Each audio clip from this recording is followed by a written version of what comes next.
நமது ஆண்டவரும் மீட்பெருமாகிய இயேசு கிறிஸ்துவின் விலையேறப்பெற்ற நாமத்திலே உங்களை யாவருக்கும் அன்பின் வாழ்த்துக்கள் கூறி இன்றைய தியானத்திற்கு உங்களை தயவுடன் அழைக்கிறோம். இன்றைய தியான பகுதி 63ஆம் சங்கீதம். சங்கீதம் 63. தியான வசனம் 57ஆம் சங்கீதம் 1ஆம் வசனம். சங்கீதம் 57:1. எனக்கு இறங்கும் தேவனே, எனக்கு இறங்கும். உம்மை என் ஆத்துமா அண்டிக் கொள்ளுகிறது. விக்கிரங்கள் கடந்து போக மட்டும் உமது செட்டைகளின் நிழலிலே வந்து அடைவேன். கிறிஸ்துவுக்கள் மிகவும் பிரியமான சகோதர சகோதரிகளே, இந்த உலகத்திலே சகலமும் மாறிக்கொண்டே இருக்கிற ஒரு காட்சியை பார்க்கிறோம். ஆனால் மாறிக்கொண்டிருக்கிற இந்த உலகத்தில் நேற்றும் இன்றும் என்று மாறாதவராய் இருக்கிற ஆண்டவராய் இயேசு கிறிஸ்து ஒருவரே நம்முடைய நிலையான புகலிடமாய் இருக்கிறார் என்றும், நீங்காத மெய்யான நிழலாய் இருக்கிறார் என்றும், அவரை அண்டிக் கொண்டவர்களாகிய நாம் பாக்கியவான்கள் என்பதாக இந்த நாட்களிலே நாம் தியானித்தோம். இந்த உலகத்தில் உள்ள எல்லா உறவுகளும், பதவிகளும், ஐஸ்வர்யங்களும், மேன்மைகளும் மாயையானவை. பூவுலகின் இந்த நிலையற்ற நிழல்களில் தஞ்சம் புகுந்து ஏமாற்றமும் நிராசையும் அடைந்தவர்களாய் தங்கள் வாழ்க்கையில் தோல்வியுற்று மனமுடைந்து போயிருக்கும் கணக்கற்ற மக்கள் நம்மை சுற்றிலும் நாம் பார்க்கிறோம். ஆனால் நாமோ பல சோதனைகள் மத்தியிலும் இம்மட்டுமாய் நிர்மூலமாகாமல் காக்கப்பட்டு வருவதின் ரகசியம் நாம் நம்பியிருக்கும் நம்முடைய தேவனே. நான் கர்த்தர், நான் மாறாதவர், ஆகையால் நீங்கள் நிர்மூலமாகவில்லை என்பதாக மல்கியா 3:6 பிரகாரமாக அவர் கூறின வண்ணமாக நாம் நிர்மூலமாகாதபடி தேவன் நம்மை காத்து வருகிறார். அவர் நித்தியமானதும் உன்னதமானதுமானதொரு நோக்கத்தோடு நம் வாழ்க்கையை பொறுப்படுத்தி நடத்தி கொண்டிருக்கிறார். நமக்கு மெய்யான நிழலாயிருக்கும் நமது ஆண்டவரின் மகத்தான செயல்களை கடந்த நாட்களிலே தியானித்தோம். தொடர்ந்து இன்னும் ஒரு சில காரியங்களை நாம் தியானிக்க ஆண்டவர் நமக்கு கிருபை செய்வாராக. இங்கே நான் வாசிக்கிட்ட 57ஆம் சங்கீதம் 1ஆம் வசனத்தின் அடிப்படையிலே நான் பார்க்கின்ற பொழுது, மெய்யான நிழலாகிய கர்த்தர் காக்கும் நிழலாக இருக்கிறார், நம்மை காக்கும் நிழலாக இருக்கிறார். எனவே தான் தாவீது தன் தேவனை நோக்கி கூறுகிறான், இது அவன் சவுலுக்கு தப்பியோடி கெபியில் ஒதுங்குகையில் தேவனை நோக்கி ஏறெடுத்த விண்ணப்பம் என்று நாம் அறிந்து கொள்ளுகிறோம்.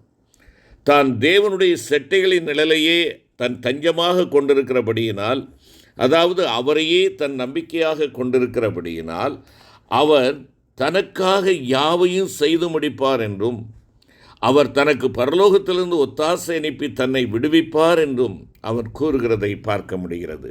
57ஆம் சங்கீதம் 2 மற்றும் 3வது வசனத்தை பாருங்கள். எனக்காக யாவையும் செய்து முடிக்கப் போகிற தேவனாகிய உன்னதமான தேவனை நோக்கி கூப்பிடுவேன்.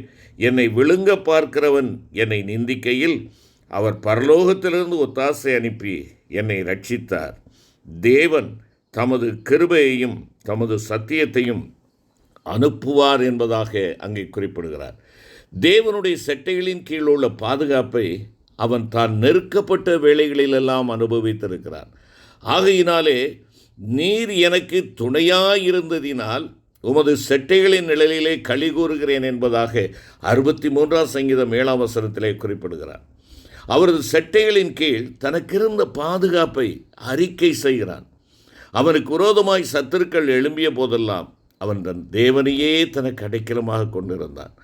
ஆகவே அவரும் அவனை பாதுகாப்பதில் அவனுக்கு உண்மையுள்ளவராகவே இருந்தார் என்பதை 17ஆம் சங்கீதம் 7 மற்றும் 9ஆம் வசனத்திலேயும், 36ஆம் சங்கீதம் 7ஆம் வசனம், 61ஆம் சங்கீதம் 4ஆம் வசனத்திலேயும் நாம் பார்க்கின்றோம். என்னை கேட்டுக்கொண்டிருக்கிற என் அருமையான சகோதரா சகோதரி, அருமையான கர்த்தருடைய பிள்ளையே, உனக்கு விக்கினங்கள் நேரிடும் போதும், பாதாளத்தின் வல்லமைகளும் மனுஷ வல்லமைகளும் உனக்கு விரோதமாய் எழும்பும் போதும், நீ கர்த்தருடைய செட்டைகளின் நிழலிலே தஞ்சம் புகுந்து கொள்வாய் என்றால் உன்னை பாதுகாக்கும் உன் தேவனின் உண்மையையும் வல்லமையையும் நீயும் கூட அனுபவிப்பாய்.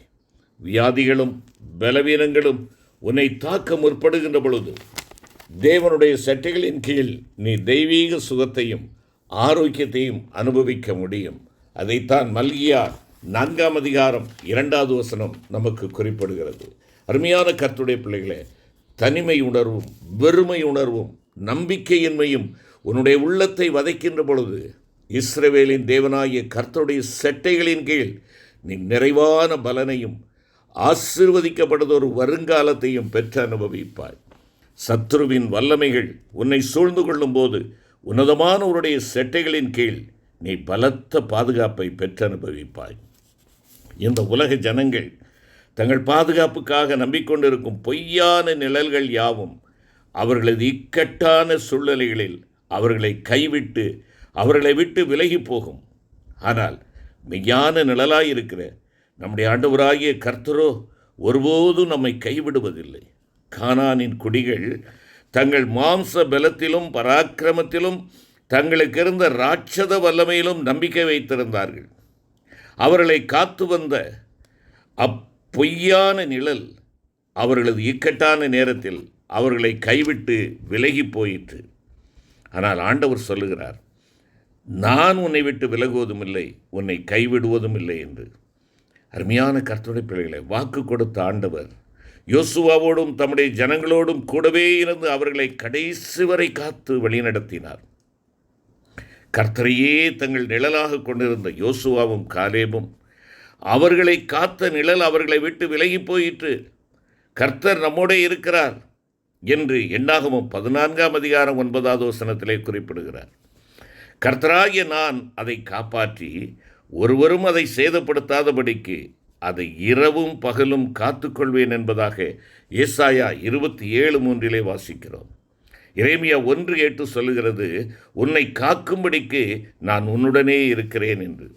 அது மாத்திரமல்ல, பரிசுத்த மத்தேயு 28:20 சொல்லுகின்ற பொழுது, இதோ உலகத்தின் முடிவு பரியந்தம் சகல நாட்களிலும், உங்கள் இக்கட்டான நாட்களிலும் துக்க நாட்களிலும் சோதனையின் நாட்களிலும் கூட நான் உங்களுடனே கூட இருக்கிறேன் என்று வாக்குரைத்தவர் கொஞ்சமேனும் பொய்யுரையாதவர் அல்லவா? அருமையான கர்த்தருடைய பிள்ளையே, ஆகவே நம்மை காக்கும் நிழலாகிய கர்த்தரையே நாம் எப்போதும் பற்றி கொள்ள வேண்டும். அவரை மாத்திரம் நாம் சார்ந்து வாழ நம்மை ஒப்புக் கொடுக்க வேண்டும். சங்கீதம் 121:6-8 நாம் வாசிக்கின்ற பொழுது, பகலிலே வெயிலாகிலும் இரவிலே நிலவாகிலும் உன்னை சேதப்படுத்துவதில்லை. கர்த்தர் உன்னை எல்லா தீங்குக்கு விலக்கி காப்பார். அவர் உன் ஆத்துமாவை காப்பார். அவர் உன் போக்கையும் உன் வரத்தையும் இது முதற்கொண்டு என்றைக்கும் காப்பார் என்று நாம் வாசிக்கிறோம்.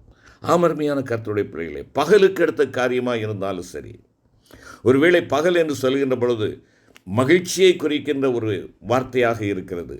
அது மாத்திரமல்ல, சூரியனை காணுகின்ற காலங்கள் அது.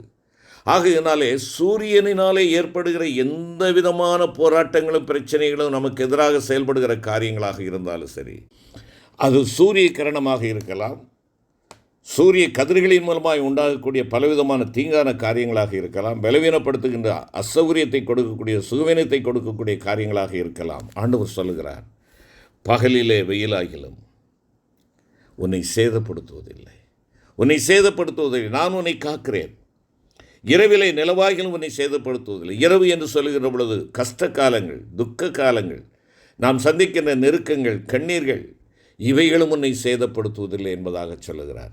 வேறு விதத்தில் சொல்ல வேண்டும் என்றால், அமாவாசையாக இருந்தாலும் சரிதான், அது எந்த காப்பு இருளாக இருந்தாலும் சரிதான், இல்லை என்றால் சூரிய கிரணமாக இருந்தாலும் சரிதான், சந்திர கிரணமாக இருந்தாலும் சரிதான், யாதொன்று உன்னை சேதப்படுத்துவதில்லை. நாட்களையும் காலங்களையும் உண்டாக்கினவர் நான் உன்னோடு கூட இருக்கின்ற பொழுது பகல் காலமும் இராக்காலமும் ஒன்றுதான். ஏனென்றால் நானே உனக்கு வெளிச்சமாக இருக்கிறேன், உன்னுடைய மறைவாக இருக்கிறேன், என் சட்டையின் மறைவிலே உன்னை பாதுகாத்துக் கொள்வேன் என்பதாக ஆண்டவர் நமக்கு வாக்கு கொடுக்கிறார். கடந்த கால வாழ்க்கையில் பொய்யான நிழல்களை சார்ந்து கொண்டதினால் ஏமாற்றமடைந்து மெய்யான அடைக்கலத்தை தேடி அலைந்து கொண்டிருக்கும் என் அருமையான சகோதரனே, சகோதரியே, பரிசுத்த மத்தேயு 23:37 சொல்லுகிறது, கோழி தன் குஞ்சுகளை தன் சிறகுகளின் கீழே கூட்டி சேர்த்து கொள்ளும் வண்ணமாக என்று உன்னை தமது செட்டைகளுக்குள் சேர்த்து கொள்ள மனதாயிருக்கும் தாயுள்ளம் கொண்டவராகிய உனது அருமை ஆண்டவர் உன்னை தம்முடைய செட்டைகளுக்குள் அணைத்து கொள்ளும்படி ஆவலுடன் உனக்கு காத்து கொண்டிருக்கிறார். ஆம், அவர் எல்சடாய், தாயுள்ளம் கொண்ட தேவன்.